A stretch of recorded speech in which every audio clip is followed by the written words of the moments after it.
যে মানুষকে আপনারা কখনোই আপনার আশেপাশে দেখেন নাই এমন কাউকে কি আপনারা চান? কোনোভাবে কি এলাকাবাসী চায়? আমরা দেখেছি পাঁচটি ছাত্র সংসদ নির্বাচনে বিশ্ববিদ্যালয়ের শিক্ষার্থীরা ইনসাফের প্রতিনিধিকে বাছাই করেছে। একটি দল বারবার ষড়যন্ত্র করে নির্বাচন বানচাল করার চেষ্টা করেছে।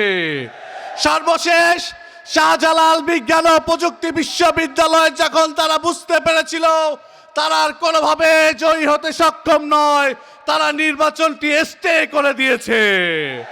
তাদের মধ্যে অনেক ভয়, তারা জনগণের ম্যান্ডেটকে ভয় পায়, জনগণের ভোটাধিকারকে ভয় পায়।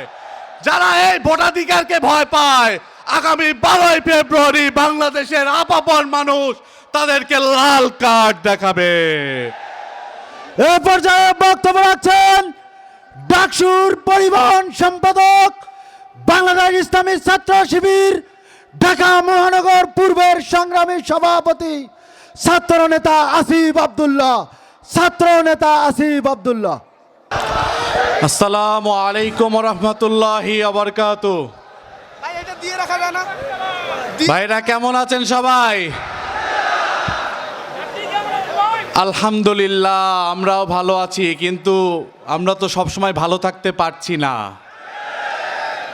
আমরা কি সবসময় ভালো থাকতে পারছি? যখন দেখি সারা বাংলাদেশের বিভিন্ন জায়গায় আমার মা বোনদেরকে হেনস্থা করছে, আমার মা বোনদেরকে গণধর্ষণ করছে, তখন কি আমরা আর ভালো থাকতে পারি?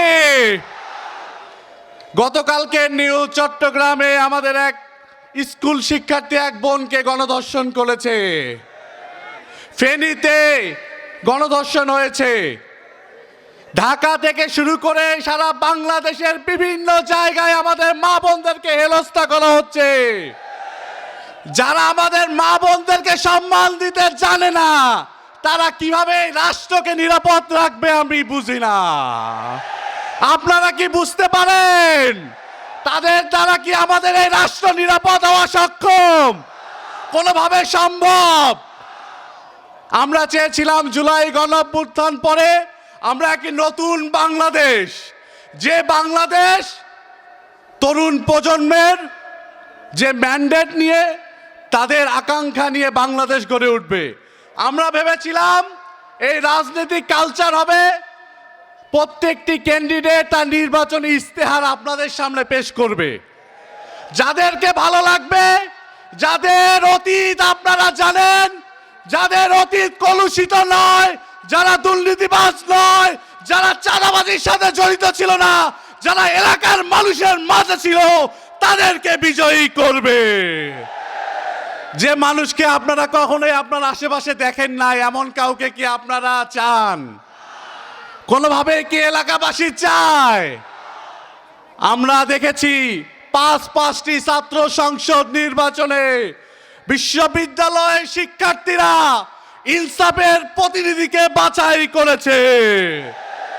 একটি দল বারবার ষড়যন্ত্র করে নির্বাচন বানচাল করার চেষ্টা করেছে। সর্বশেষ শাহজালাল বিজ্ঞান ও প্রযুক্তি বিশ্ববিদ্যালয় যখন তারা বুঝতে পেরেছিল তারা আর কোনোভাবে জয়ী হতে সক্ষম নয়, তারা নির্বাচনটি স্টে করে দিয়েছে। তাদের মধ্যে অনেক ভয়, তারা জনগণের ম্যান্ডেটকে ভয় পায়, জনগণের ভোটাধিকারকে ভয় পায়।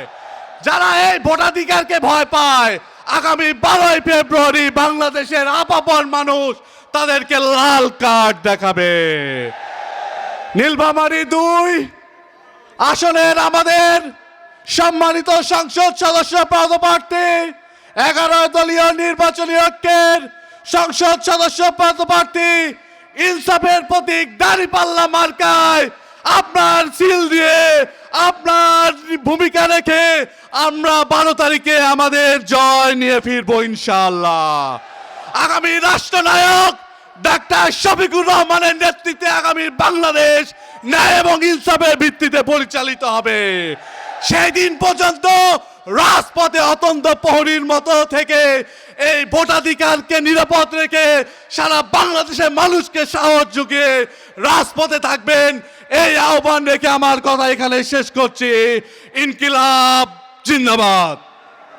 সংগ্রামী নীলফামারীবাসী, এ পর্যায়ে আমাদের সামনে গুরুত্বপূর্ণ বক্তব্য রাখবেন শহীদ কাফেলা বাংলাদেশ ইসলামী ছাত্র শিবিরের কেন্দ্রীয় কার্যকারী পরিষদের সদস্য, রংপুর মহানগরের আমির জনাব নুরুল হুদা। জনাব নুরুল হুদা।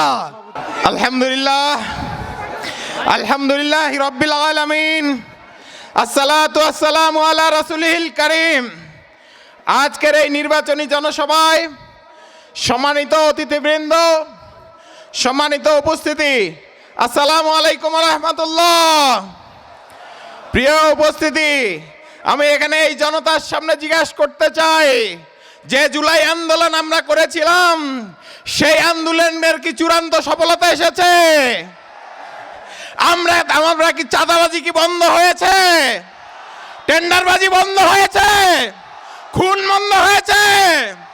আমরা এই জায়গা থেকে বলতে চাই, সারা বাংলাদেশে 5টা বিশ্ববিদ্যালয়ে যে জায়গায় চাঁদাবাজ, টেন্ডারবাজ, খুনি, ধর্ষকদের লাল কার্ড দেখিয়েছে, এই নীলফামারীর মানুষ কি লাল কার্ড দেখাইতে পারবে? আমাদের এই চাঁদাবাজদের লাল কার্ড দেখাতে হবে। প্রিয় উপস্থিতি, আমরা দেখতে পাচ্ছি এই নীলফামারীতে বসন্তের কোকিলের আগমন ঘটেছে। যখন শীতের তীব্রতা ছিল, যখন গ্রীষ্মের গরম ছিল, তখন তিনি বিদেশে পালিয়েছিলেন। এখন বসন্ত এসেছে, এখন তার আগমন ঘটেছে। এই বসন্তের কোকিলকে বয়কট করতে হবে। আমাদের যে ক্যান্ডিডেট অ্যাডভোকেট আল ফারুক ভাই, তিনি কোনোভাবে এই নীলফামারী ছেড়েছেন, তার নেতা কর্মীদেরকে কষ্ট রেখে পালিয়ে গেছেন না, এই নেতাকে অবশ্যই বিজয়ী করতে হবে। ন্যায় ইনসাফের প্রতীক দাড়িপাল্লার পক্ষে সকলকে ঐক্যবদ্ধভাবে কাজ করার আহ্বান জানিয়ে আমার বক্তব্য শেষ করছি। আসসালামু আলাইকুম ওয়া রাহমাতুল্লাহ।